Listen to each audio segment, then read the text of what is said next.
The Twits. Written by Roald Dahl, narrated by Steffi Medrano and David Aiken.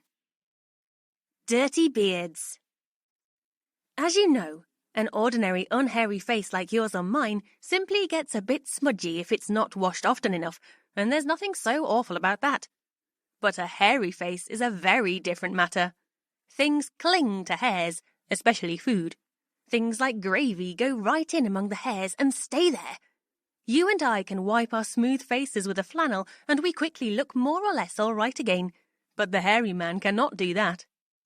We can also, if we are careful, eat our meals without spreading food all over our faces, but not so the hairy man. Watch carefully next time you see a hairy man eating his lunch, and you will notice that even if he opens his mouth very wide, it is impossible for him to get a spoonful of beef stew or ice cream and chocolate sauce into it without leaving some of it on the hairs. Mr. Twit didn't even bother to open his mouth wide when he ate. As a result, and because he never washed, there were always hundreds of bits of old breakfasts and lunches and suppers sticking to the hairs around his face.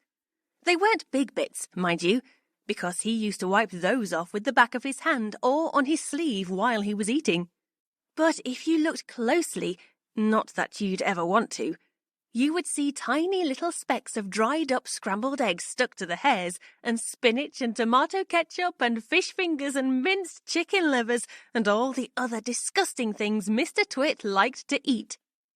If you looked closer still, hold your noses, ladies and gentlemen, if you peered deep into the mustachy bristles sticking out over his upper lip, you would probably see much larger objects that had escaped the wipe of his hand, things that had been there for months and months, like a piece of maggoty green cheese, or a mouldy old cornflake, or even the slimy tail of a tinned sardine. Because of all this, Mr. Twit never went really hungry.